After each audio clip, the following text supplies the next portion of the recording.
আমি মুমিন। মুমিন বলার সাথে কি বলতে হয়? ইনশাআল্লাহ। এটা আহলে সুন্নাহ ওয়াল জামাতের আকীদা যে ইনশাআল্লাহ আমি মুমিন। অর্থাৎ আমি মুমিন তো আছি, তবে আমি ধারণা করতেছি আমি মুমিন, এটা আমার আল্লাহ রাব্বুল আলামিনের কাছেও তো মুমিনের একটা তালিকা আছে।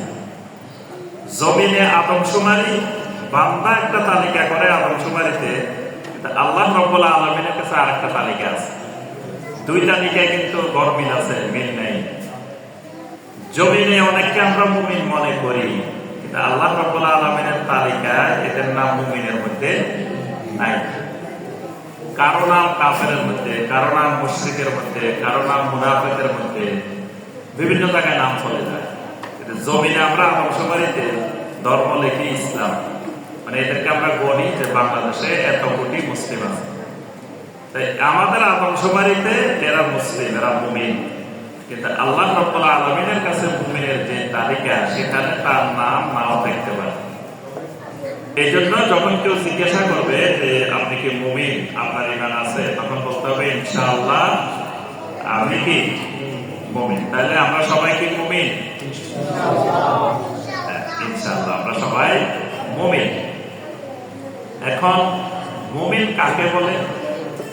যার ভিতরে ঈমান আছে তাকে বলে মুমিন। ব্যবসায়ী কাকে বলে? এই তোমার খুব বুদ্ধিমান আছে, খুব মানে মেধাবী স্টুডেন্ট সব। ব্যবসায়ী কাকে বলে? যে ব্যবসা করে। আচ্ছা, কৃষক কাকে বলে? যিনি কৃষিকাজ করে। আচ্ছা, চাকরিজীবী কাকে বলে? যিনি চাকরি করে। বলে এগুলো তো সোজা সোজা জিনিস। এই সোজা জিনিসই ইসলাম। ইসলামে কোনো কঠিন নেই, ইসলাম একেবারে সহজ। আদ-দীনু ইউসর, দিনটা হলো একেবারে সহজ। দিন হলো 2 + 2 = 4, এটাই দিন। আর শিরিক হলো, কুফর হলো, বেদাত হলো 2 + 2 = 5, এটা কঠিন। কিন্তু মানুষ, শয়তান কঠিনটাকে মানুষের জন্য সহজ বানায়, সহজটাকে মানুষের জন্য কঠিন বানায়। এই জন্য আল্লাহ রাব্বুল আলামিন চান ইউরিদুল্লাহু বিকুমুল ইউসরা ওয়া লা ইউরিদু বিকুমুল উসরা। সূরা আল-বাকারা 185 নম্বর আয়াত, যেখানে আল্লাহ পাক সিয়াম ফরজ করেছেন, রোজার আয়াত, সিয়ামের আয়াত। শাহরু রমাদানাল্লাযী উনজিলা ফীহিল কুরআন হুদাল লিন-নাসি ওয়া বায়্যিনাতিন মিনাল হুদা ওয়াল ফুরকান ফামান শাহিদা মিনকুমুশ শাহরা ফালিয়াসুমহু। এই ফামান শাহিদা মিনকুমুশ শাহরা ফালিয়াসুমহু, এটা হলো সিয়াম ফরজের দলিল। এই আয়াতের মধ্যে আল্লাহ পাক বলেছেন ইউরিদুল্লাহু বিকুমুল ইউসরা, আল্লাহ সব সময় তোমাদের সহজ কামনা করেন, আল্লাহ তোমাদেরকে সহজ করতে চান। ওয়ালা ইউরিদু বিকুমুল উসরা, আল্লাহ তোমাদেরকে কখনো কঠিন করতে চান না। এই জন্য আল্লাহ রাব্বুল আলামিন আল্লাহর শরীয়তটাকে, দ্বীনটাকে একেবারে সহজ বানাইছেন। বান্দার জন্য এমন কিছু এই দ্বীনের মধ্যে নাই যেটা বান্দার জন্য কঠিন। বান্দার জন্য সবচাইতে সহজ আল্লাহর দ্বীন পালন করা। কিন্তু শয়তান কি করে? শয়তান মানুষের সামনে দ্বীনটাকে কঠিন আকারে দেখায়, আর কুফর, শিরিক, নেফাক, বেদাতটাকে সহজ করে দেখায়। তাহলে আমরা জানি যে যিনি ব্যবসা করেন তিনি ব্যবসায়ী, যিনি কৃষি কাজ করেন তিনি কৃষক, যিনি চাকরি করেন চাকরিজীবী। তাহলে মুমিন কারা? যার মধ্যে ঈমান আছে তারা। তাহলে ঈমান নাই তারা কি? সবাই কয় না, মনে হয় ভয় পায়। যাদের ঈমান নাই তারা কি? কাফের। কারণ ঈমানের বিপরীত কি? কুফর। ঈমানের বিপরীত কুফর। কুফর যে করে সে কাফের। তাহলে মানুষটা হয় মুমিন না হয় কাফের, হয় মুমিন না হয় কাফের। তাহলে মুমিন কারা? যাদের ভিতরে ঈমান আছে। আর কাফের কারা? যাদের ভিতরে কুফরি আছে। মুশরিক কারা? যাদের ভিতরে শিরক আছে। মুশরিক কারা? যাদের ভিতরে শিরক আছে। আচ্ছা, বেদাতি কারা? যাদের ভিতরে বেদাত আছে তারাই বেদাতি। তাহলে আমাদের আলোচনার বিষয় ঈমান, প্রথম কথা ঈমান। তাহলে আমাদের ঈমান আছে বলেই আমরা মুমিন। ঈমান যতক্ষণ আছে ততক্ষণ মুমিন, ঈমান নাই মুমিনও নাই। আল্লাহ রাব্বুল আলামিন জান্নাতে যাওয়ার জন্য শর্ত করে দিয়েছেন, 1 নম্বর শর্ত ঈমান। জান্নাতে যাওয়ার 1 নম্বর শর্ত ঈমান। ঈমান আছে জান্নাত পাওয়া যাবে, ঈমানটা নাই জান্নাত পাওয়া যাবে না। যদি কেউ বিশ্বাস করে, যদি কেউ মনে করে ঈমান ছাড়াও জান্নাতে যাওয়া যাবে, যে লোক বিশ্বাস করবে সেই লোকেই জান্নাতে যাবে, সে কাফের হয়ে যাবে। তাহলে বোঝা গেল ঈমান ছাড়া কেউ জান্নাতে যেতে পারবে না। এই কারণে সবার আগে যেটা শিখতে হয় সেটা হলো ঈমান। সবার আগে শিখতে হয় কি? ঈমান। সালাত শেখার আগে ঈমান শিখতে হয়, ওযু শেখার আগে ঈমান শিখতে হয়। আপনি সালাত শিখছেন কিন্তু ঈমান শিখেন, এখন ঈমানে নাই, তাহলে কি সালাত হবে? যত সালাত আদায় করেন, একেবারে তাহাজ্জুদ পড়েন, যত ইবাদত করেন, ঈমান নাই, একটা ইবাদত আল্লাহ রাব্বুল আলামিনের কাছে কবুল হবে না। তাহলে সালাত শিখার চাইতে গুরুত্বপূর্ণ ঈমান শিখা, ওযু শিখার চাইতে গুরুত্বপূর্ণ ঈমান শিখা। কারণ ঈমান না থাকলে ওযু বাতিল, ঈমান না থাকলে সালাত বাতিল, ঈমান না থাকলে সিয়াম বাতিল, ঈমান না থাকলে জিকির বাতিল, ঈমান না থাকলে সাদাকা বাতিল, ঈমান না থাকলে যাকাত বাতিল, ঈমান না থাকলে জান্নাতও বাতিল, জান্নাতও পাওয়া যাবে না। তাহলে সবার আগে শিখতে হবে কি? সবার আগে কি? সবার আগে শিখতে হবে ঈমান। এখন আসেন, ঈমানের রকম কয়টা? ঈমানের রকম কয়টা? আপনারা মুরব্বীরা বলেন, বাচ্চারা বলার দরকার নাই, বাচ্চাদের শিকার এখনো সময় আছে, মুরব্বীরও তো সময় নেই। যে কোনো সময় মালাকুল মউত চলে আসবে। তাহলে মালাকুল মউত আসার আগে ঈমান শিখে রেডি হয়ে নিতে হবে না? এটা ঈমান নিয়ে কথা বলা। তাহলে বলেন দেখি ঈমানের রকম কয়টা? জি, 6টা। এই তো দেখছেন, কি মেধাবী মুরব্বী দেখছেন। ঈমান কয়টা? ঈমানের রকম পারে 6টা। অনেক এলাকা আছে একটা মুরব্বীও পারে, বাংলাদেশের অনেক এলাকা আছে ঈমানের রকম কয়টা? এটাই পারে। তাহলে ঈমানের রকম কয়টা? 6টা। কি কি? 1 নম্বর আল ঈমানু বিল্লাহ, আল্লাহর উপরে ঈমান। 2 নম্বর ফেরেশতাদের উপরে ঈমান। 3 নম্বর আল্লাহর কিতাবের উপরে ঈমান। 4 নম্বর রাসূলদের উপরে ঈমান। 5 নম্বর আখিরাত, ইয়াউমুল আখির, আখিরাতের উপরে ঈমান। 6 নম্বর তাকদীরের উপরে ঈমান। এই 6টা হলো ঈমানের কি? রকম। রকম মানে কি? খুঁটি, পিলার। এই 6টা যত মজবুত হবে ঈমান তত মজবুত হবে। এই 6টার মধ্যে যত দুর্বল হবে, ভূমিকম্প আসলে ওই 5 লাগবে না, 2 হলে ভাঙে পড়ে যাবে। হ্যাঁ, এটা যত শক্ত হবে তত ঈমানটা মজবুত হবে, সহজে ভাঙবে না। এগুলা হলো রোকন, এগুলা হলো এক একটা পিলার, এক একটা খুঁটি। আচ্ছা, এবার আসেন, ঈমানের একটা কালেমা আছে। ঈমানের একটা কালেমা আছে। কালেমা কয়টা? আপনাদের সাতখিলে কালেমা কয়টা? সাতখিলে একটা। যে আপনারা মুরব্বীরা বলেন তো দেখি কালেমা কয়টা? এই তো মুরব্বীরা বলছে কালেমা 5টা। তাহলে 5টার নাম জানেন নি মুরব্বীরা? কালেমা 5টার নাম জানেন? বলেন দেখি একটা একটা করি।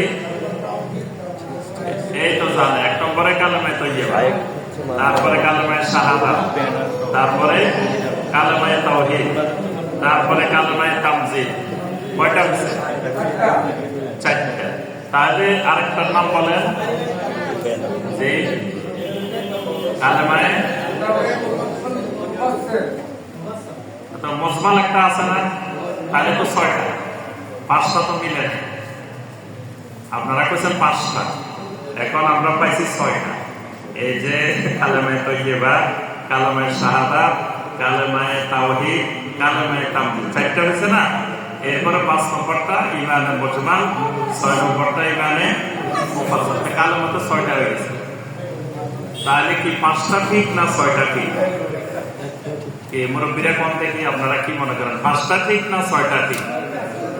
হ্যাঁ, এই তো উনি বলছে 6টাই ঠিক আছে। জি, দুটা মিলে একটা, তাহলে 5টা। আরেকটা কালেমা আছে, আমি নাম বলিনি, সেটার নাম হলো কালেমায়ে রাব্বিক উপর। এবার এটারে কোন দিকে নেবেন? ও তো 7টা, মুরব্বী বলছে 7টা। আস্তে আস্তে কালেমা বাড়তেছে, মানে কালেমা প্রথমে ছিল 5টা, তারপরে হচ্ছে 6টা, তারপরে 7টা। আসলে দেখেন আমাদের এই জীবনটা চলে গেছে, জীবনের কতগুলা বছর চলে গেছে, এই বছরগুলা খুঁজতে পাওয়া যাবে না। যত চেষ্টা করি লাইটার সাবা বা হারে যদি আমার যৌবন কালটা পাইতাম, ফিরে পেতাম, এখন আর ফিরে পাওয়া যাবে না। আল্লাহ রাব্বুল আলামিন প্রত্যেক বানি আদম থেকে কিয়ামতের ময়দানে 5টা প্রশ্ন করবেন। জামে আত-তিরমিজির হাদিস, আবু বারজা আল-আসলামী রাদিয়াল্লাহু তাআলা বর্ণনা করেন, আল্লাহ রাসূল সাল্লাল্লাহু আলাইহি ওয়াসাল্লাম বলেন, লা তাযুলু কাদামা আবদিন, কিয়ামতের ময়দানে কোন বান্দার, কোন বান্দির 2 পা আল্লাহ রাব্বুল আলামিন নড়াচড়া করতে দিবেন না, যতক্ষণ পর্যন্ত না 5টি প্রশ্নের উত্তর প্রত্যেক বানি আদমকে আল্লাহর কাছে দেওয়া লাগবে। 1 নম্বরে আল্লাহ রাব্বুল আলামিন জিজ্ঞাসা করবেন, হাত্তা ইউসআলা আন উমরিহি ফিমা আফনাহু। আল্লাহ বলবেন, বান্দারে তোমার একটা উমর দিছিলাম, একটা বয়স দিছিলাম, 60 বছর, 70 বছর, 80 বছরের একটা উমর, একটা বয়স দিছিলাম। ফিমা আফনাহু, এই বয়সটা তুমি কিভাবে অতিবাহিত করছিলে, কিভাবে কাটাইছিলা? যদি আমি আপনি কই আল্লাহ এত বছর ধরে খালি ব্যবসা বাণিজ্য করছি, এখানে সাতক্ষীর বাজারে ব্যবসা করে কাটাইছি, তাহলে হইব? যদি কত সাতক্ষীর বাজারে ব্যবসা করছি, তাহলে কি হইব? আল্লাহ কি সাতক্ষীর বাজারে ব্যবসা করে করলে পাঠাইছে? যদি কথা আমি কৃষি কাজ করছি, অনেক জমি ছিল, কৃষি কাজ করে কাটাইছি, এই উত্তর হইব? এই উত্তর হবে না। যদি কথা আমি তো চাকরি করছি, সরকারি চাকরি, বেসরকারি চাকরি, তা আল্লাহ তোমার চাকরি করতে পাঠাইছে দুনিয়ায়, তা আল্লাহ পাঠাইছে কিসের জন্য? ওয়ামা খালাকতুল জিন্না ওয়াল ইনসা ইল্লা লিয়াবুদুন। আল্লাহ বলেন, আমি মানুষ আর জিন অর্থাৎ সমস্ত মাখলুকাতকে আমি আল্লাহ সৃষ্টি করেছি একটি মাত্র উদ্দেশ্য নিয়ে, সেটি হলো ইল্লা লিয়াবুদুন, বান্দা একমাত্র তাওহীদের ভিত্তিতে আমি আল্লাহর ইবাদত করবে, আমি আল্লাহর গোলামি করার জন্য। তাহলে জবাবটা হইতে হবে, আল্লাহ জীবনটা কাটাইছি, ওমরটা কাটাইছি আপনার ইবাদতের মধ্য দিয়ে। এইটা যে জবাব দিতে পারবো হে পাস, যে এই জবাব দিতে পারবে না, অন্য জবাব দিবে সে ফেল কিয়ামতের ময়দানে। তাহলে আল্লাহর ইবাদতে কাটানোর জন্য আল্লাহ দুনিয়াতে পাঠাইছেন। তা বলে কি দুনিয়াতে খালি ইবাদত করবো, চাকরি বাকরি, কৃষিকাজ, ব্যবসা বাণিজ্য করা লাগবে না? ওই যা কর্ম এটা আল্লাহর ইবাদতের জন্য, ওইটা মূল কাজ না, ওইটা হইলো সহযোগী, সাপ্লিমেন্টারি। মূল কাজ আমার আল্লাহর গোলামি করা, আল্লাহর ইবাদত করা। আল্লাহর ইবাদতের জন্য আল্লাহ আমাকে পাঠাইছে। তাহলে আমার মূল কাজ আল্লাহর ইবাদত, আল্লাহর গোলামি। আর ব্যবসা বাণিজ্য এগুলো আল্লাহর ইবাদতের জন্য, সহযোগিতার জন্য, আল্লাহর ইবাদত করার জন্য করবো, কিন্তু মূল কাজ আমার ওইটা না, মূল কাজ আল্লাহর ইবাদত। দেখেন এই কালেমাটা অত্যন্ত গুরুত্বপূর্ণ একটা জিনিস ইমানের জন্য। ইমানের জন্য কালেমা গুরুত্বপূর্ণ জিনিস। আমরা গরু ছাগল বাঁধতে গেলে বাইরে খুঁটা গাড়ি না, খুঁটা ছিলেন মুরব্বীরা, খুঁড়া ছিলেন নি? খুঁড়া, হ্যাঁ, খুঁড়া যত শক্ত তত দেখবেন যে গরু এটা, ছাগল এটা ছুটি, আর কারো কিছু খাওয়ার সম্ভাবনা থাকে না। খুঁড়া তত দুর্বল, এক টান মারি ছুটি, আবার দেখবেন আরেকজনের ধান খাই ফেলবো, আরেকজনের ফসল খাই ফেলছে, আরেকজনের এটা নষ্ট করে ফেলছে। তাহলে খুঁড়া যত মজবুত ইমানদারের খুঁড়া যত মজবুত, কালেমা যত মজবুত, তার ইমান তার আমল তত মজবুত। এই জন্য সে আর ওই আরেকজনের দান খাওয়ার, আরেকজনের ফসল খাওয়ার, মানে আরেকজনের হক নষ্ট করার সম্ভাবনা নাই। যদি কালেমা ঠিক থাকে তাহলে সে আল্লাহর হক নষ্ট করবে না, আল্লাহর কোন বান্দা বান্দির হক নষ্ট করবে না। সব নির্ভর করবে কিসের উপরে? খুঁড়ার উপরে, কালেমার উপরে। এখন সে কালেমাটাই এই পর্যন্ত আমরা ঠিক করতে পারলাম না, জীবন চলে গেছে।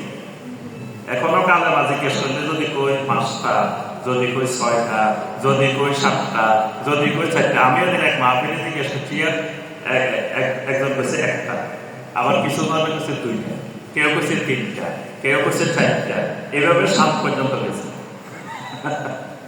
তার অর্থ দেখেন আমরা ইমানের জায়গায় কোন জায়গায় আছি। এখন আপনার খুঁড়া কয়টা, কালেমা কয়টা, এটা ঠিক করতে পারেন না। কি ইমান নিয়ে কবর হবে? এই জন্য সবার আগে আমার খুঁটি ঠিক করতে হবে। স্বাভাবিক একটা জিনিস চিন্তা করেন, কেউ যদি আপনারা আসে কয় ভাই আমাকে একটু মুসলিম বানাবেন, আমি একটু মুসলমান হইতে চাই। একজন অমুসলিম আসি আপনারা কইল ভাই আপনি আমাকে একটু মুসলমান বানাবেন। আপনি আমরা যে আগে পিস টিভি ছিল না, পিস টিভিতে আমরা ডাক্তার জাকির নায়েক হাফিজাহুল্লাহকে দেখতাম না, কত মানুষকে মুসলমান বানাইতো। যখন অমুসলিমকে মুসলিম বানায়, কালেমা কয়টা পড়ায়? একটা কালেমা পড়াইলে মুসলমান হয়ে যায়।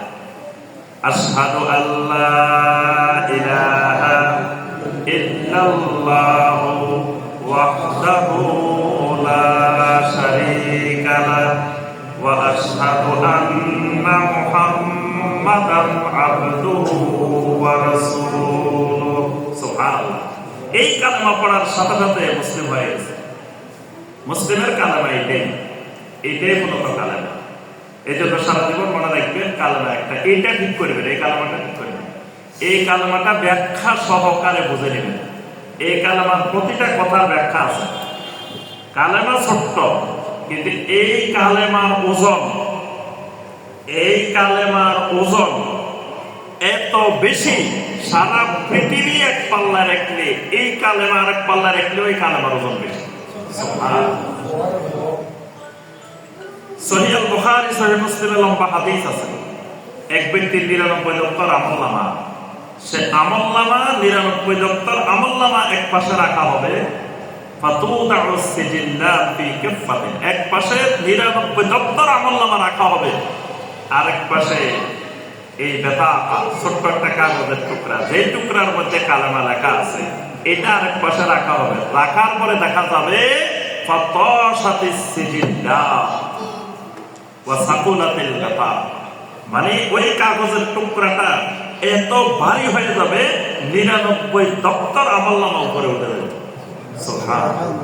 এই কালেমা এত ওজন, কিয়ামতের ময়দানে আল্লাহ রাব্বুল আলামিন আমার আপনার আমল ওজন করবেন, আমলনামা ওজন করবেন, আমাকে আপনাকে ওজন করা হবে, আমাকে আপনাকে মিজানের উপরে তোলা হবে, ওজন করা হবে।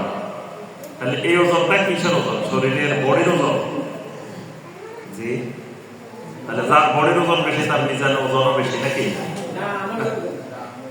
না, এই ওজনটা হবে ইমানের ওজন।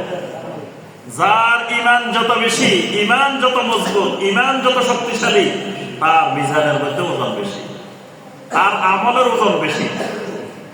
একসাথে একই মসজিদে একই ইমামের পিছনে মাগরিবের নামাজ পড়ছে, মাগরিবের নামাজ পড়ে বের হয়ে যাওয়ার সময় কেউ সওয়াব পাবেন 5 কেজি, কেউ 10 কেজি, কেউ 20 কেজি, কেউ 50 কেজি, কেউ 100 গ্রাম, কেউ 50 গ্রাম, কেউ 0। এখন ইমামও একজন, মুসল্লিও একসাথে নামাজ পড়ছি, একই মসজিদে নামাজ পড়ছি। এই ফজিলতের তারতম্য কেন? এই তারতম্যটাই ইমান দিয়ে। যার ইমান যত বেশি তার আমলের ওজনও তত বেশি। ইমান যত কম আমলের ওজনও তত কম।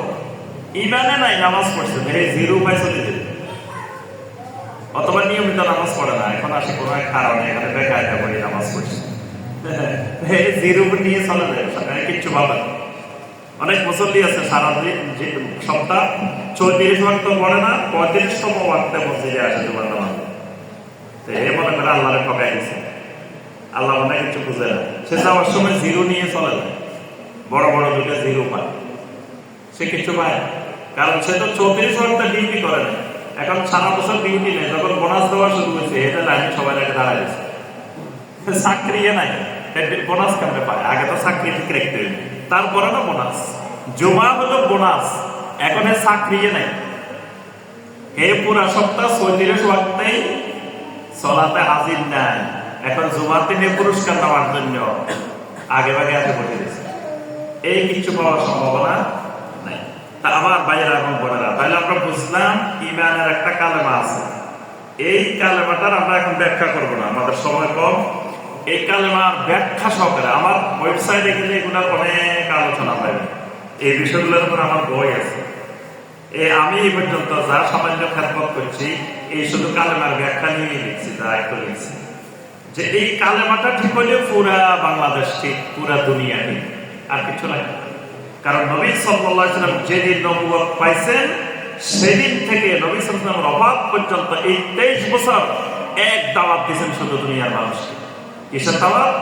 ইয়া আইয়ুহান নাস কুলু লা ইলাহা ইল্লাল্লাহ তুফলিহু, ও দুনিয়ার মানুষ তোমরা শুধু বলো লা ইলাহা ইল্লাল্লাহ, শুধু লা ইলাহা ইল্লাল্লাহ বললে কি হবে? তুফলিহু, তোমাদের দুনিয়াও সফল আখিরাতও সফল। সুবহানাল্লাহ। এই কালেমা যার ঠিক হয়েছে তার দুনিয়াও সফল আখিরাতও সফল। এই জন্য এটা ঠিক করতে হবে আগে, এটা ইমানের কালেমা, এটার সাথে ইমানের সম্পর্ক। এটার তো অনেকগুলো শর্ত আছে, এই কালেমা 8টা শর্ত আছে কালেমা।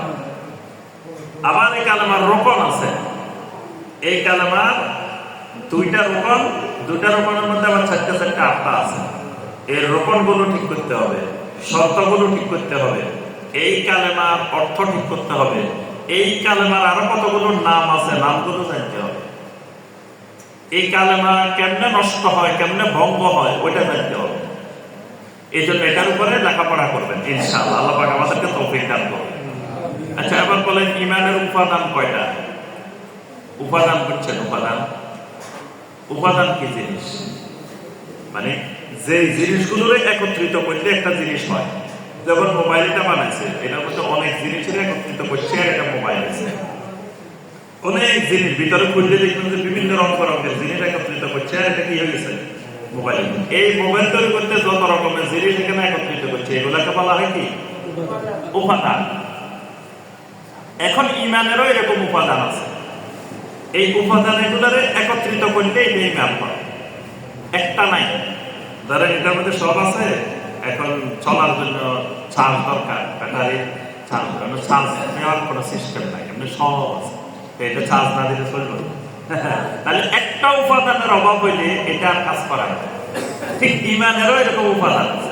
ইমানের উপাদান কয়টা বলেন তো দেখি? জি,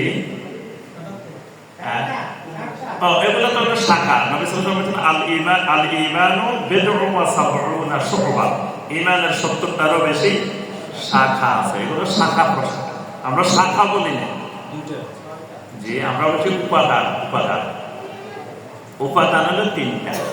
উপাদান হলো কয়টা? 3টা। একটা হলো আত-তাসদীকু বিল জানান, একটা হলো আল ইকরারু বিল লিসান, আর একটা হলো আল আমাল বিল আরকান। 3টা জিনিস।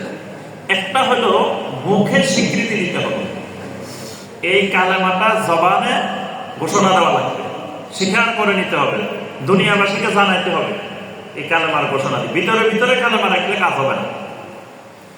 নবী সাল্লাল্লাহু আলাইহি ওয়াসাল্লামের চাচা আবু তালেব সব জানতো ভিতরে ভিতরে, কিন্তু মৃত্যুর সময় নবী সাল্লাল্লাহু আলাইহি ওয়াসাল্লাম বললেন, ইয়া আম্মি কুল লা ইলাহা ইল্লাল্লাহ, চাচা আপনি লা ইলাহা ইল্লাল্লাহ ঘোষণা দেন, সবাই জানাই দেন যে আপনি লা ইলাহা ইল্লাল্লাহ বিশ্বাস করেন।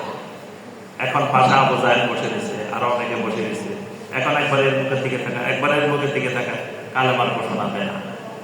শেষে উঠি বলে, আনা আলা মিল্লাতে আব্দুল মুত্তালিব, না আমি কালেমার ঘোষণা দিতে পারবো না, আমার বাপদাদা যে পথে আমিও সেই পথে।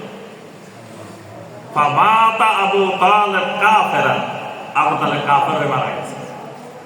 তাহলে কালেমার ঘোষণা দেয় নাই, না দেওয়ার কারণে কি অবস্থা মারা গেছে? কাফের। যদি কালেমার ঘোষণা দিয়ে মারা যাইতো নবী সাল্লাল্লাহু আলাইহি ওয়াসাল্লাম বলেন এই কালেমাকে কিয়ামতের ময়দানে আল্লাহর সামনে আমি আপনার জন্য দলিল হিসাবে পেশ করব, হুজ্জাত হিসাবে পেশ করব। সুবহানাল্লাহ। মান কানা আখিরু কালামিহি লা ইলাহা ইল্লাল্লাহ দাখালাল জান্নাহ, যেই লোকটার আখির কালাম হবে লা ইলাহা ইল্লাল্লাহ দাখালাল জান্নাহ, লোকটা জান্নাতে প্রবেশ করবে। সুবহানাল্লাহ।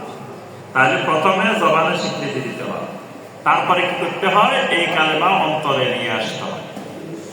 তাসদীক বিল জানান, অন্তরে বিশ্বাস করতে হবে। জবান থেকে এটা আসবে অন্তরে, অন্তর থেকে কোথায় যাবে? অন্তর থেকে পুরা বডিতে চলে যাবে, মাথা থেকে পা পর্যন্ত যাবে। এবার আমার এই হাত ঈমানওয়ালা হাত, আমার হাতে আর কাফেরের হাতে পার্থক্য আছে, কারণ আমার এই হাতের মধ্যে ঈমান আছে, আমার চোখের মধ্যে ঈমান আছে।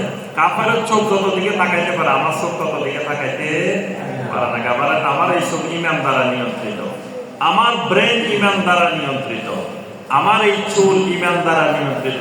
কাফের মুশরিকের ডিজাইনে আমার চুল কাটতে পারি না। আমার এই দাড়ি ঈমান দ্বারা নিয়ন্ত্রিত, এই গোপ ঈমান দ্বারা নিয়ন্ত্রিত, এই নাক ঈমান দ্বারা নিয়ন্ত্রিত। তখন পুরা বডি আপনার ঈমানের দ্বারা নিয়ন্ত্রিত। এটাকে বলা হয় আমল বিল আরকান। এই তিনটা যদি একত্রিত হয় এটার নাম ঈমান। এটার নাম কি? ঈমান। এগুলো ঈমানের উপাদান। আচ্ছা, এবার আসেন আমরা দ্বিতীয় পয়েন্ট। তাহলে ঈমান কিছু তো বুঝছি, আরো বিস্তারিত জানতে হবে। ঈমানের ইলম শিখতে হবে। ঈমানের ইলম শিখে ফরজে আইন। এই দারুল ইলম ইসলামিক দাওয়া সেন্টার, এটা প্রতিষ্ঠার 1 নম্বর উদ্দেশ্য ঈমান শিখার জন্য। এই এলাকাবাসী, এই অঞ্চলের ভাইয়েরা বোনেরা যাতে এখান থেকে কি শিখতে পারে? ঈমান শিখতে পারে। কারণ এই দেশে অনেক নামাজ শিখার প্রতিষ্ঠান আছে, রোজা শিখার প্রতিষ্ঠান আছে, তারপরে অন্যান্য ইবাদত শিখার প্রতিষ্ঠান আছে, ঈমান শিখার প্রতিষ্ঠান। ঈমান শিখার প্রতিষ্ঠানের খুব অভাব, বিশেষ করে আমাদের এই বৃহত্তর এই অঞ্চল। এই অঞ্চলের মানুষ আপনার দিনকে ভালোবাসে, ইসলামকে ভালোবাসে, ইসলামের প্রতি খুব আবেগ প্রবল। এটা আলহামদুলিল্লাহ ভালো দিক। প্রাচীন আমল থেকে আমাদের এই অঞ্চলের মানুষ আলহামদুলিল্লাহ ইসলামমুখী, দিনমুখী। কিন্তু ইসলামটা মানতে যায় সঠিকভাবে না জানার কারণে বিকৃত রূপে ইসলাম মানে, শিরিক করে ইসলাম মানে, বেদাত করে ইসলাম মানে। এই শিরিক বেদাত মুক্ত সত্যিকারের নির্বেজাল ঈমান শিখার জন্য দারুল ইলম ইসলামিক দাওয়া সেন্টার। আল্লাহ পাক এই সেন্টারকে কবুল ও মঞ্জুর করেন। এবার আসেন, ঈমান তিনটা জিনিসের সমন্বয়ে বিশুদ্ধ ঈমান। তিনটা জিনিসের সমন্বয়ে কি? বিশুদ্ধ ঈমান। এই তিনটা জিনিস ভালো করে মনে রাখতে হবে। তিনটা জিনিস যদি যোগ হয় আপনার ঈমানটা বিশুদ্ধ। তিনটা জিনিসের একটা জিনিসের অভাব আছে, আপনার ঈমান বিশুদ্ধ হয় না, ভেজাল আছে আপনার ঈমানের মধ্যে। ঈমানে কি ভেজাল থাকতে পারে? না, থাকতে পারে। ঈমান ভেজালওয়ালা হতে পারে, কিন্তু যদি তিনটা জিনিস ঠিক থাকে আপনার ঈমানে কোনো ভেজাল থাকবে না, ঈমানে কোনো রোগ থাকবে না। মনে করবেন আপনার ঈমান বিশুদ্ধ ঈমান। তিনটা জিনিস। 1 নম্বর আকীদা, 1 নম্বর আকীদা, 2 নম্বর মানহাজ, 3 নম্বর আমল। আকীদা, মানহাজ, আমল, এই তিনটার সমন্বয়ে আপনার ঈমান বিশুদ্ধ হবে। এই তিনটার সমন্বয়ে ঈমান বিশুদ্ধ হবে। 1 নম্বর বলছে কি? আকীদা। আকীদাটা কি? আকীদাটা হলো সারা পৃথিবীর মানুষ, মানে এটা মানুষের ফিতরত, মানুষ আকীদা দ্বারা পরিচালিত হয়। মানে আকীদা মানে বিশ্বাস। যে যেটা বিশ্বাস করে, বিশ্বাস দিয়ে মানুষ পরিচালিত হয়। আপনার আগে এই যে আজকে দারুল ইলম ইসলামিক দাওয়া সেন্টারে আসছে, আসার আগে বাড়িতে প্রথম কাজ হয়েছে আপনার ভিতরে বিশ্বাস ঢুকছে। বিশ্বাস, আপনি প্রথম বিশ্বাস করছেন আজকে দাওয়া সেন্টারে এই মাহফিলে গেলে আমার কিছু উপকার হবে, কিছু সওয়াব হবে, কিছু ভালো কাজ হবে, কিছু শিখতে পারবো, এখানে যাওয়াটা আমার জন্য ভালো হবে। এটা আগে আপনার অন্তরে বিশ্বাস করছে। ওই বিশ্বাসের টেনে আপনারা এখানে নিয়ে আসছে। আগে যদি ওই বিশ্বাস না হইতো আপনি এখানে আসতে পারতেন। এখানে আশেপাশে কত মানুষ আছে, এখানে আসতে পারেন। কেন পারে নাই? আগেও এই বিশ্বাস ঢুকে নেয়, আকীদা ঢুকে নেয়। কেউ মনে করতেছে এখানে গেলে লাভ হওয়ার সম্ভাবনা নেই, কেউ মনে করতেছে এখানে গেলে আমার অত মনে হয় ইমান নষ্ট হয়ে যেতে পারে বা সমস্যা হয়ে যেতে পারে। তাহলে আগে আকীদা ঢুকে নাই, আকীদা না ঢোকার কারণে এ পর্যন্ত আসতে পারে না। যারা আসছেন তাদের ভিতরে আগে আকীদা ঢুকছে, বিশ্বাস ঢুকছে, ওই বিশ্বাসে টেনে নিয়ে আসছে এখানে। সারা পৃথিবীর মানুষ বিশ্বাসে ঘুরে, বিশ্বাসে ঘুরে। বিশ্বাস ছাড়া মানুষ এক কদম সামনে আগাইতে পারে না। আপনি বাজারে যাবেন, বাজারে যাওয়ার আগে আপনার মধ্যে বিশ্বাস ঢুকতে হবে যে আমি বাজারে যাই, এই জিনিস কিনতে হবে, এটা আমার দরকার, এটা আনতে হবে। এই বিশ্বাসে দেখবেন যে আপনার রাতের 12টাও যেতে পারবেন, 1টাও যেতে পারবেন, 3টাও যেতে পারবেন। আগে বিশ্বাস, তারপরে মানুষ কাজ করে। ঠিক ইমানটাও এরকম জিনিস, আগে আকীদা, আপনার বিশুদ্ধ আকীদা লাগবে। ইমানের সাথে অনেক বিশ্বাসের জিনিস আছে। যেমন ইমানের যে 6টা রকম, এখানে 1 নম্বর আল্লাহর উপরে ইমান। তা আল্লাহর ব্যাপারে বিশ্বাস করবেন। আল্লাহর ব্যাপারে বিশ্বাস যদি আপনার বিশুদ্ধ না হয়, তা আজীবনেও ইমান বিশুদ্ধ হবে না। আচ্ছা, আরবের মুশরিকেরা কি আল্লাহকে বিশ্বাস করতো? বলেন তো দেখি, করতো। তাহলে আল্লাহকে বিশ্বাস করিবে, আবার কাফের কেন, মুশরিক কেন? আল্লাহকে বিশ্বাস করাটা, বিশ্বাসটা সঠিকভাবে করে নাই, বিশ্বাসে গন্ডগোল করে ফেলছে। আল্লাহকে বিশ্বাস করলে আল্লাহকে একমাত্র মাবুদ মানতে হবে, কিন্তু এরা আল্লাহকেও মাবুদ মানছে, পাশাপাশি তাদের দেব দেবী, ওলিয়া উলিয়া, বুজুর্গ, এদেরকেও তারা মাবুদ মানে বসেছে। এই জন্য তারা বলছে সূরা সাদের 5 নম্বর আয়াত, তারা বলছে আজআলাল আলিহাতা ইলাহান ওয়াহিদা ইন্না হাযা লাশাইউন উজাব। তারা বলে, আরে এত মাবুদের মধ্য থেকে এক মাবুদের দিকে যাওয়া, মানে আমাদের এতগুলা মাবুদ, সব মাবুদ ছেড়ে একমাত্র আল্লাহকে মাবুদ বানানো, এটা তো ইন্না হাযা লাশাইউন উজাব, এটা তো মহা আশ্চর্যজনক কথাবার্তা।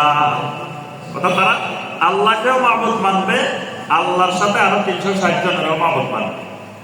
তাহলে আল্লাহর বিশ্বাসটা সঠিকভাবে হয় নাই দেখে এরা ইমানদার হতে পারে নাই। ফেরেশতা আছে এটা তারাও বিশ্বাস করতো, আরবের মুশরিকরা বিশ্বাস করতো ফেরেশতা আছে। এই জন্য ফেরেশতাদেরকে তারা আল্লাহর মেয়ে মনে করত। তাহলে ফেরেশতা আছে এটা বিশ্বাস করতো, কিন্তু ফেরেশতা আছে বিশ্বাস করে ইমানদার হতে পারে নাই, কারণ ফেরেশতার বিশ্বাসটা সঠিকভাবে হয়নি। এরপরে তারা নবী রাসূলও বিশ্বাস করতো। তারা বলতো যে আগে কত নবী রাসূল আসছে, ওই নবীরা এটা নিয়ে আসছে, এটা নিয়ে আসছে, তুমি এটা আনো না কেন, এটা আনো না কেন? তাহলে নবী রাসূলদের ব্যাপারে বিশ্বাস না থাকলে সে এগুলো, তারা এগুলো বলছে কেন, এই প্রশ্ন করছে কেন? তাদের এই বিশ্বাসগুলো ছিল, কিন্তু বিশ্বাসগুলো সঠিকভাবে হয়নি। এই সঠিকভাবে না হওয়ার কারণে তারা ইমানদার হইতে পারে নাই, তারা মুশরিক রয়ে গেছে, কাফের রয়ে গেছে। তাহলে আমার আপনার এই ইমানের সাথে সম্পর্কিত আকীদা, বিশ্বাসগুলো যদি বিশুদ্ধ না হয়, তাহলে আমি আপনিও ইমানদার হইতে পারবো না। যতই বলি না আমি ইমানদার, কিন্তু আমাকে যদি জিজ্ঞেস করা হয় ভাই আল্লাহ কোথায়, আমি কই আল্লাহ সব জায়গায় বিরাজমান, তা আপনার বিশ্বাসটা বিশুদ্ধ হয়। তাহলে আল্লাহ কোথায়? আল্লাহ উপরে। উপরে কোথায়? আরশের উপরে, আরশে আজিম। তাহলে এই যে দেখেন আল্লাহর বিশ্বাসের প্রথমে বলো, আপনি বিশ্বাস করে বসে আছেন আল্লাহ সব জায়গায় বিরাজমান। জমিনের সব জায়গায় কি পাক? জমিনে নাপাক জায়গা আছে না? বাথরুম কি পাক? বাথরুমের মধ্যে আমরা দোয়া পড়ি, বাথরুমে ঢোকার আগে পড়তে হয়, ভিতরে তো পড়া যায়, ভিতরে জিকির আজকাল করা যায়, ভিতরে জিকির করতে পারবেন না, কোরআন তেলাওয়াত করতে পারবেন না, কারণ কি জায়গাটা নাপাক। এখন যদি বলেন যে আল্লাহ সব জায়গায় আছে, তা আল্লাহ কি সব নাপাক জায়গায় আছে? নাউযুবিল্লাহ। আল্লাহ রাব্বুল আলামিন সত্তাগতভাবে, জাতগতভাবে আল্লাহ রাব্বুল আলামিন উপরে। আল্লাহ এখানে, এই জন্য দেখেন দোয়া করার সময় হাত কোন দিকে তুলি? উপরের দিকে তুলি না? আল্লাহ যদি সব জায়গায় থাকে তো হাত তো এইভাবে ঘুরে যান সাইডের দিকে, হাত তো ঘুরে না, হাত তো এইভাবেই তুলি। তার কি আল্লাহ কোন দিকে? উপরের দিকে। দেখেন এই বিশ্বাসের মধ্যে গলা টুকে গেছে। ওই দিন দেখলাম আপনার ওই ভারতের হিন্দুরা, একজন হিন্দু বড় আপনার ধর্মীয় পণ্ডিত, তো বলতেছে যে স্রষ্টা নিরাকার, স্রষ্টা নিরাকার। তাহলে হিন্দুরাও স্রষ্টা বিশ্বাস করে, কিন্তু স্রষ্টার কোন আকারে বিশ্বাস করে না। এখন আমরাও যদি বলি আমাদের আল্লাহ নিরাকার, তাহলে তাদের বিশ্বাসের সাথে আমাদের বিশ্বাসের কি পার্থক্য হয়েছে? আল্লাহ রাব্বুল আলামিনের আকার আছে, তবে আল্লাহর আকার আমরা কেমন জানি না, ধরন জানি না, কিন্তু আল্লাহ যে আকারগুলো আমাদেরকে বলছেন, আল্লাহর যে সিফাতগুলো আমাদেরকে বলছেন, সেগুলোকে আমাদেরকে বিশ্বাস করতেই হবে। তাহলে আল্লাহ রাব্বুল আলামিনের ব্যাপারে আকীদা বিশুদ্ধ হওয়া লাগবে। যত ইবাদত আছে কার করতে হবে? একমাত্র আল্লাহ। তাহলে সেজদা একমাত্র আল্লাহকে। আল্লাহ ছাড়া যদি কেউ ফিরকে সেজদা করে, কোন কবরের সামনে সেজদা করে, কোন গাছকে সেজদা করে, তাহলে তার ঈমান থাকবে না। তাহলে প্রথম কথা, এই আল্লাহর ব্যাপারে আকীদা বিশুদ্ধ হওয়া লাগবে। নবী সাল্লাল্লাহু আলাইহি ওয়াসাল্লামের ব্যাপারে আকীদা বিশুদ্ধ হওয়া লাগবে। নবী সাল্লাল্লাহু আলাইহি ওয়াসাল্লাম নূরের তৈরি, এটা ঠিক আছে? জি। আল্লাহ রাসূল মানুষ না ফেরেশতা? তো ফেরেশতারা কিসের তৈরি? নূরের তৈরি।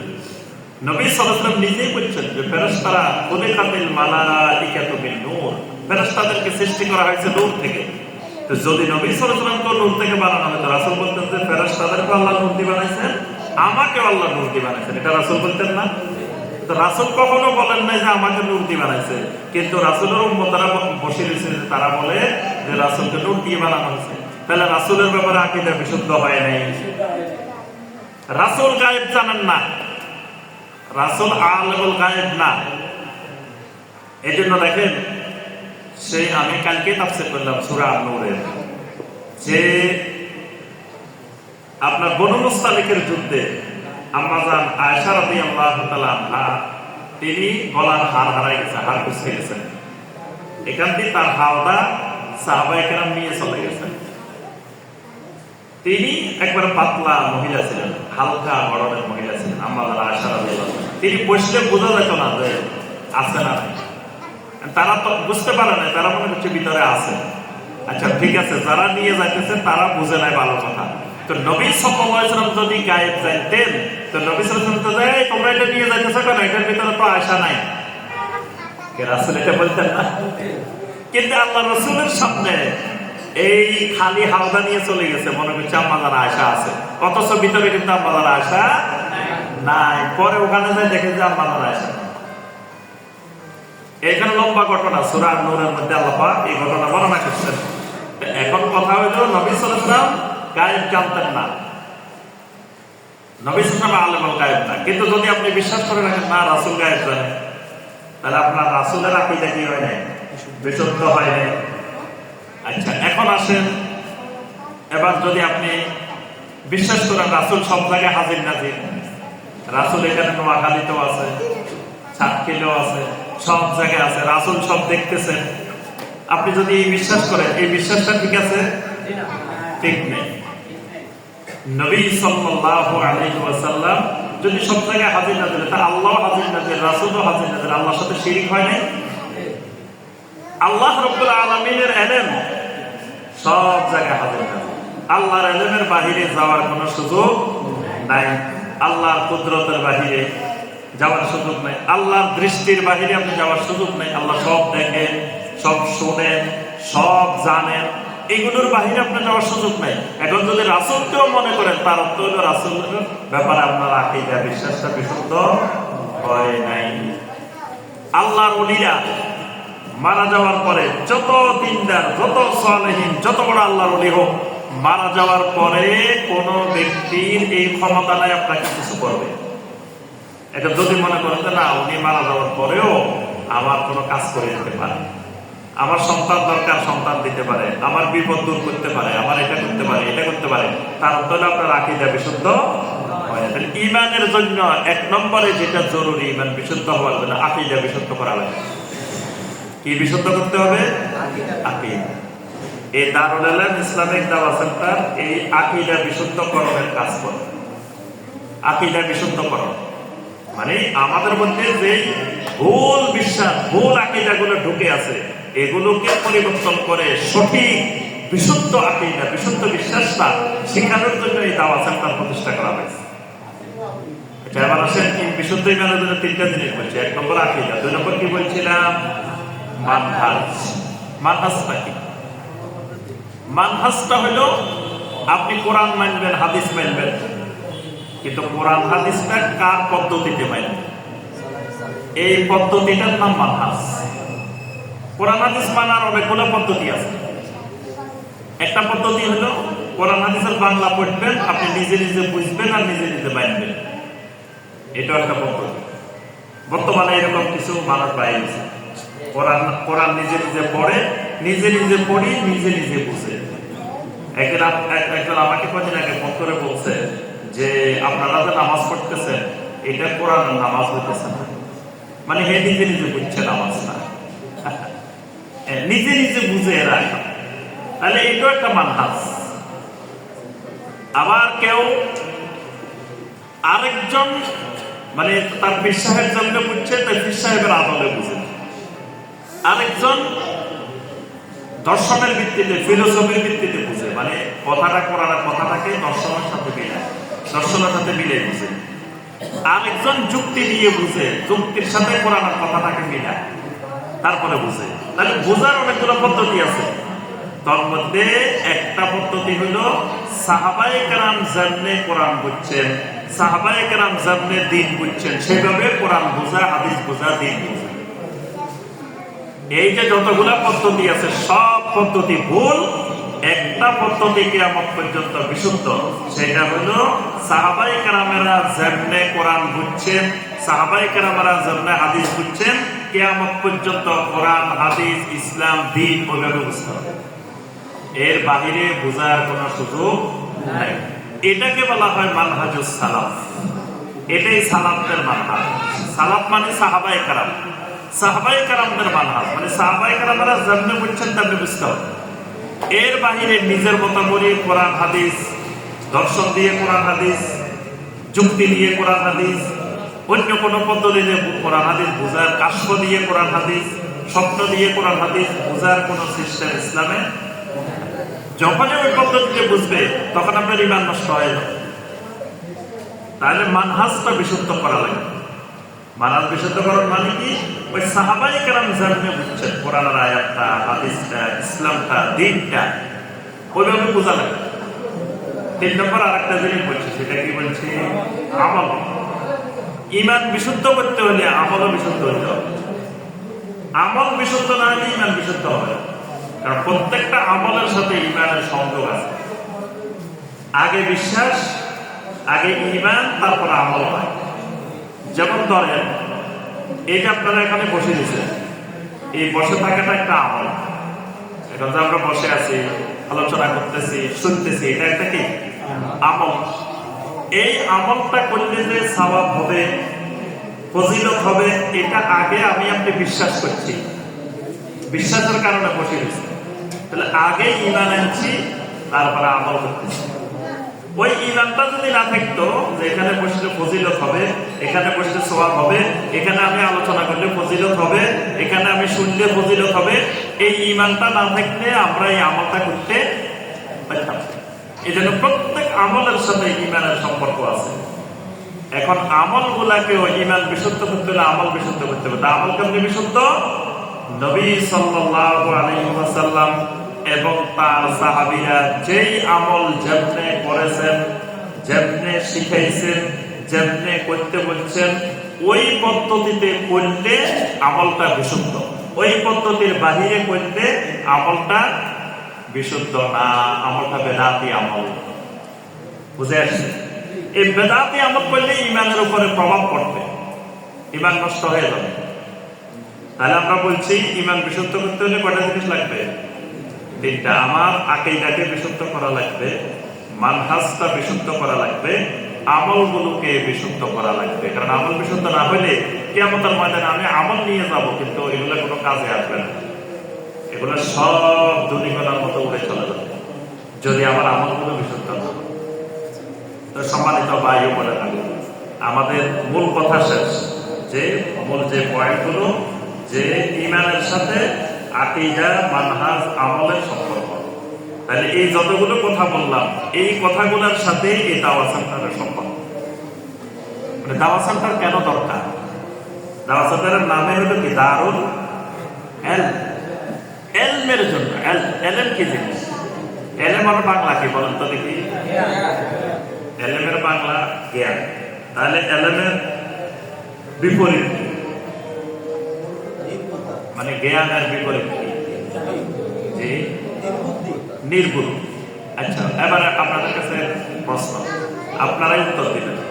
আইয়ামে জাহেলিয়াত নাম শুনছেন? কবে এটা? নবী সাল্লাল্লাহু আলাইহি ওয়াসাল্লামের নবুয়তের আগের যে যুগ, এটাকে কি বলা হয়? আইয়ামে জাহেলিয়াত। আইয়ামে জাহেলিয়াতের যুগে জ্ঞান ছিল না? জ্ঞান ছিল? কথা কয় না, জ্ঞান ছিল। তো জ্ঞান বিজ্ঞান থাকলে আবার কইতেছি আমরা এটা জাহেলিয়াত। জাহেলিয়াত মানে মূর্খ, নির্বোধ, জাহেলিয়াত। জি, সঠিক প্রয়োগ না হইলে জাহেলিয়াত, প্রয়োগ হইলে তাহলে কি? শুধু জ্ঞানের। এখানে একটু ভুল হয়েছে আমাদের কথাটা। মানে এলেম মানে শুধু জ্ঞান না, এলেম মানে নিশ্চিত জ্ঞান। এলেম মানে নিশ্চিত জ্ঞান, ওহির জ্ঞান। ওহির জ্ঞানটাই শুধু নিশ্চিত জ্ঞান। আর যত জ্ঞান আছে সবগুলো কিসের জ্ঞান? ধারণার জ্ঞান। সবগুলো হবে কিসের জ্ঞান? ধারণার জ্ঞান। কিন্তু বিজ্ঞানের যত জ্ঞান এগুলো ধারণার জ্ঞান। পৃথিবী থেকে চাঁদের দূরত্ব, পৃথিবী থেকে সূর্যের দূরত্ব, পৃথিবী থেকে মঙ্গল গ্রহের দূরত্ব বিজ্ঞানের বইতে আছে না? আচ্ছা, তো এই পর্যন্ত কে মাপি দেখছে? সেন্টি এখান থেকে সূর্য পর্যন্ত কে মাপি দেখছে? কি মাপি দেখছে কেউ পর্যন্ত? কিন্তু তারা বলতেছে যে তোমার এই পৃথিবী থেকে সূর্যের দূরত্ব 9,30,00,000 মাইল। তো 9,30,00,000 মাইল কে মাপছে? আজ পর্যন্ত কেউ মাপে না। তো এই জ্ঞানটা কিসের জ্ঞান? ধারণার জ্ঞান, ধারণা। কোরআনে কারিমে আল্লাহ পাক এই কথাটা বারবার বলছেন, ইয়াত্তাবিউনা ইল্লা যন মা লাহুম বিহি মিন ইলমিন ইল্লা ইত্তিবাআয যন। এই ধারণার জ্ঞান দিয়ে শিরক হয়, ধারণার জ্ঞান দিয়ে কুফরি হয়, ধারণার জ্ঞান দিয়ে বেদাত হয়। নিশ্চিত জ্ঞান হলো তাওহীদ, ওহীর জ্ঞান, মানে কোরআন সুন্নাহর জ্ঞান। এই এলেম মানে নিশ্চিত জ্ঞান, ধারণার জ্ঞান না। এই জন্য জাহিলি যুগকে আমরা জাহিলি এজন্য বলি, সেই যুগে জ্ঞান ছিল, জ্ঞান বিজ্ঞানের অভাব ছিল না। তো অভাবটা যে জায়গায় ছিল সেটা হলো ওহীর জ্ঞান ছিল না, নিশ্চিত জ্ঞান তাদের মধ্যে ছিল না, তাওহীদের জ্ঞান ছিল না। এই কারণে এত জ্ঞান থাকার পরে ওইটা জাহিলি। আবু জাহাল অনেক বড় জ্ঞান ছিল না, কিন্তু তার নাম হয়েছে কি? আবু জাহাল। তাহলে বোঝা গেল লেখাপড়া জানলেও বড় জ্ঞানী হলেও জাহেল হতে পারে, যদি তার মধ্যে নিশ্চিত জ্ঞান না থাকে, এলেম না। তাহলে এলেম মানে কোরআন সুন্নাহর জ্ঞান, ইসলামের জ্ঞান, তাওহীদের জ্ঞান। এটাকে শুধু এলেম বলে। সব জ্ঞানের নাম এলেম না, সব জ্ঞানের নাম এলেম না। যেই জ্ঞান মানুষের দুনিয়া আখিরাতের নিশ্চিত কল্যাণ সাধন করে। তবে অন্য জ্ঞান, ধারণার জ্ঞান অর্জন করা নিষিদ্ধ। কিন্তু ধারণার জ্ঞান অর্জনের সাথে সাথে নিশ্চিত জ্ঞান অর্জন করতে হবে, না হয় সে জাহেল। এখন দেখা গেছে এই দারুল এলেম ইসলামিক দাওয়া সেন্টার আমাদেরকে যে কাজটা করবে, এতক্ষণ পর্যন্ত যে কথাগুলো বললাম, আমাদের ঈমান জানা দরকার, আমাদের আকীদা জানা দরকার, আমাদের মানহাজ জানা দরকার, আমাদের আমলগুলো বিশুদ্ধকরণ দরকার, কত কিছু দরকার আমাদের। এই দরকারগুলো কিন্তু যথাযথভাবে হচ্ছে না। সব জায়গায় মসজিদে হচ্ছে না, শিক্ষা প্রতিষ্ঠানে হচ্ছে না। আজকে দেখেন মাদ্রাসাগুলোর অবস্থা খুব করুণ। মাদ্রাসার ছাত্ররা দাড়িবিহীন ঘোরাফেরা করে, দাড়ি নেই। এরকম মাদ্রাসার ছাত্র আছে না? আপনাদের এলাকায় নাই মানে কি? কত মাদ্রাসার ছাত্র দেখবেন দাড়ি নেই, কত মাদ্রাসার ছাত্র দেখবেন দাঁড়িয়ে দাঁড়িয়ে প্রস্রাব করতেছে, কত মাদ্রাসার ছাত্র দেখবেন নামাজ পড়ে না। আছে না? আছে, অনেক হাজার হাজার। তার অর্থ কি? তাহলে এখানে এলমের অভাব, চরম অভাব। তাহলে এই অভাবগুলো পূরণ করার জন্য এই দাওয়া সেন্টার করা হয়েছে, যে এখানে ইনশাআল্লাহ আমাদের বড় বড় দায়ীরা, বড় বড় ওলামায়ে কেরাম এখানে আসবেন, নিয়মিত দার্স দিবেন, আলোচনা করবেন এই ঈমান, আকীদা, মানহাজ, আমল কিভাবে বিশুদ্ধ করব, কিভাবে আমাদের দুনিয়া সুন্দর হবে, আখিরাত সুন্দর হবে, আমাদের ঈমানটা মজবুত হবে, আমলগুলো সুন্দর হবে। এই কাজের জন্যই এই দাওয়াত সেন্টার। তাহলে দাওয়াত সেন্টারের কাজ বুঝছি তো আমরা। এখন আমাদের করণীয় কি? প্রথম কথা, আমাদের যুব সমাজকে এগিয়ে আসতে হবে। তাদেরকে আগাইতে হবে। মুরব্বীদের আগে যুব সমাজ আসতে হবে। যুব সমাজ যে সমাজে সংশোধিত হবে, সেই সমাজ পরিবর্তন হয়ে যাবে। এই যে ৩৬শে জুলাই কারা করছে?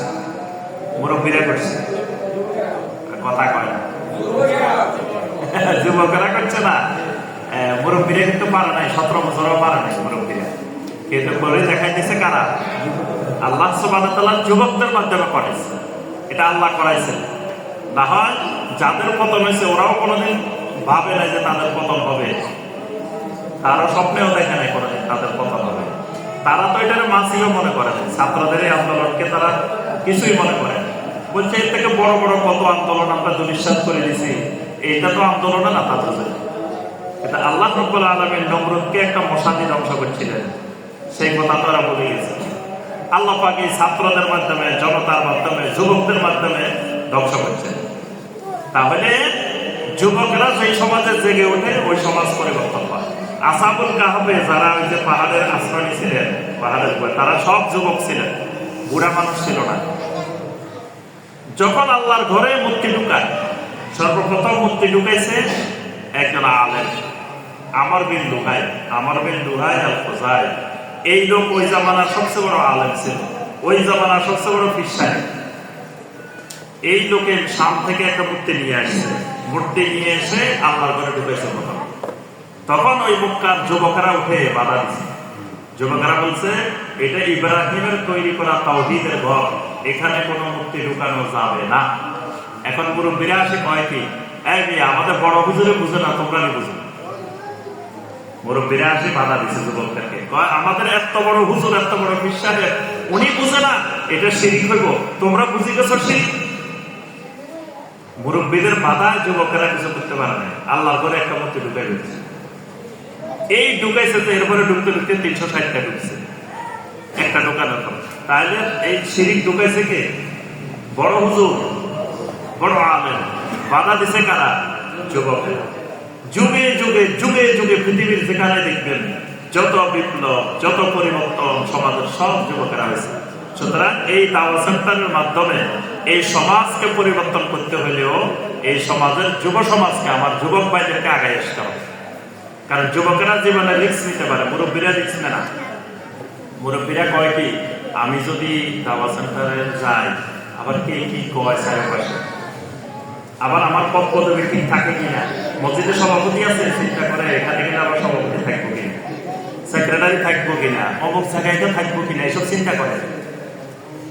আমার ওই যে গাজীপুরে আপনার মাজুখান বাজার, মাজুখান বাজারের এখানে একটা মসজিদ আছে, ছোট্ট একটা মসজিদ। আমি একটা তাফসীর করতাম, তো মসজিদটা যিনি যে মুরব্বী করছেন, এই মুরব্বী কিনা আমাকে কে রেখে দিয়ে তার ঘটনা বলছেন যে উনি হজে গেছেন। তো উনি বলেন আমি হজে যাওয়ার সময় আমি চিন্তা করছি যে ওখানে মক্কার ইমামেরা, মদিনার ইমামেরা কেমনে নামাজ পড়ে আমি একটু দেখব। তো আমি প্রতি ওয়াক্তে একবারে আগে যাই বসে থাকি, যাতে ইমাম সাহেবের পিছনে যে নামাজ পড়তে পারি, যে মক্কার ইমাম কেমনে নামাজ পড়ে আমি একটু দেখব, মদিনার ইমাম সাহেব কেমনে নামাজ পড়ে আমি একটু দেখব। দেখি যে আমরা যখন পড়ি আপনি পড়ে না, ওনারা এখানে হাত পাতে, তারপরে রাফুলিয়া লাইন পড়ে, এইভাবে নামাজ পড়ে। আমি সেখান থেকে আল্লাহর ঘরে ওয়াদা করি এসব, আল্লাহ আমি যতদিন বেঁচে থাকবো এতদিন মক্কা মদিনার ইমামরা যখন নামাজ পড়ে আমি এমনি পড়ি, এখান থেকে ওয়াদা করি আসি। যখন মসজিদে এইভাবে নামাজ পড়া শুরু করছে, মানুষ সবাই তাকায়, কিরে সভাপতি সাহেব, উনি মসজিদের সভাপতি, সভাপতি সাহেব এমনি পড়ে কেন, সভাপতি সাহেবের কি হয়েছে, সভাপতি সাহেব কি হইল, সভাপতি সাহেব সবাই কিন্তু আমি আল্লাহর ঘরে দেখে এসেছি মক্কা মদিনার ইমাম সাহেবেরা এভাবে পড়ে, আমি এভাবে পড়ি। কদিন পরে একটা মিটিং করছি, মিটিং বসে কয়েকদিন উনি আর সভাপতি থাকতে পারবেন না, উনি আর মসজিদের সভাপতি, ওই জমিও ওনার আব্বাই দিয়ে গেছে মসজিদের জমি, উনি মসজিদের সভাপতি, না এই মসজিদের সভাপতি দেখতে পেত। আচ্ছা ঠিক আছে, উনি বাবা ঠিক আছে, আমার সভাপতি দরকার নেই, তবু আপনি যে আমল করি এটা সারা করে। কয় না খালি সভাপতি না, আপনি এই মসজিদেও নামাজ পড়তে পারবেন। খালি সভাপতি যাইবো যাইবো এখন না, আপনি এই মসজিদে নামাজও পড়তে পারবেন। তো পরে ঠিক আছে, নামাজও পড়লাম না, কেঁদে কেঁদে চলে এসছে মসজিদে। এখন ওই ইমাম সাহেব ছিল ওখানে বসা, মসজিদের ইমাম। ইমাম সাহেবের কাছে এই মুরব্বী যে নামাজ পড়ে এটা কোরআন হাদিসে আছে। মুসল্লিরা উনি চলে আসার পরে এবার ইমাম সাহেবের জিজ্ঞাসা কয়, এই যে উনি যে আমরা নামাজ পড়ে এগুলো কোরআন হাদিসে আছে? তো ইমাম সাহেব কয়, আমরা যেমন পড়ি এটাও আছে, উনি যেমন পড়ে এটাও আছে। কয় ইমাম সাহেবের বাইর করো। ইমাম সাহেব কেন বললো মুরব্বীর নামাজ এটা কোরআন হাদিসে আছে? ইমাম সাহেব বললো যে এটা নাই। এখন ইমাম সাহেব কয় এটাও বলে কোরআন হাদিসে আছে। ইমাম সাহেবও বাদ, সভাপতিও বাদ, ইমাম সাহেবও বাদ। ইমাম সাহেব কেন বললো যে ওনার এটা কোরআন হাদিসে আছে? আচ্ছা, এরপরে ওই মুরব্বী পাশে ওনার আরেক জমিতে আরেকটা মসজিদ করছেন ওই এলাকায় মাজুকান বাজারে।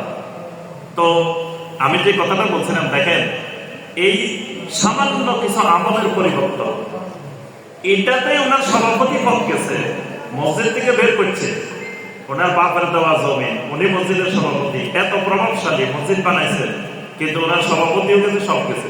এই জন্য মুরব্বীরা ঝুঁকি নেয়। মুরব্বী চিন্তা করে আমি সভাপতি আছি, বাবারা কিছু বলার দরকার নেই, আমি চুপচাপ ওদের সাথে মিলেমিশে থাকি।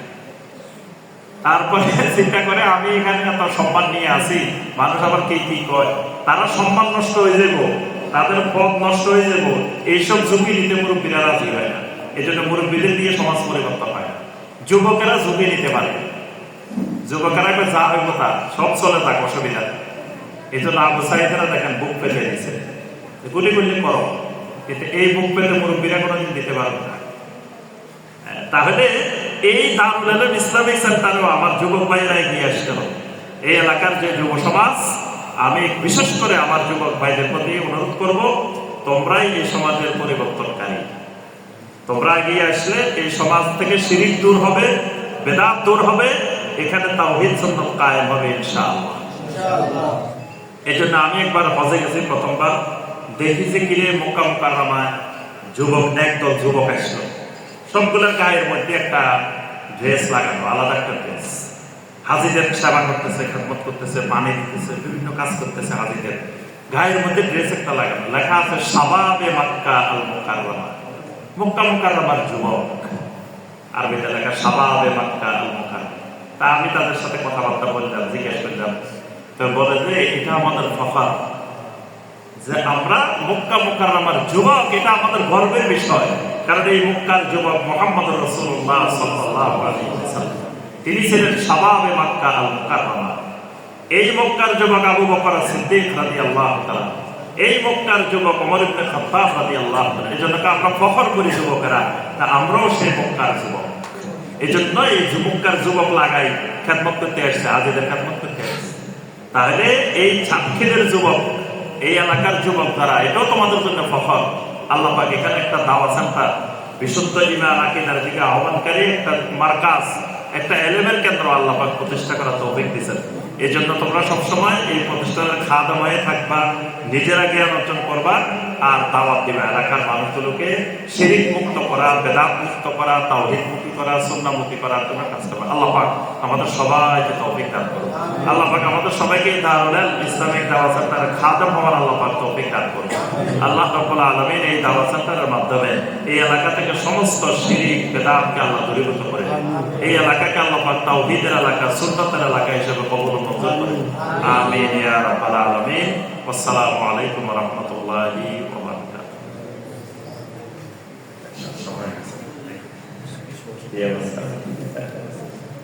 আজান তো 7টায় গেছে, মনে হয় 7টায় যাবে।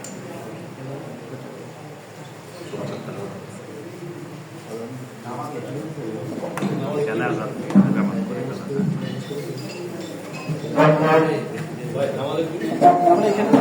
ঘোষণা দিয়ে দেন না।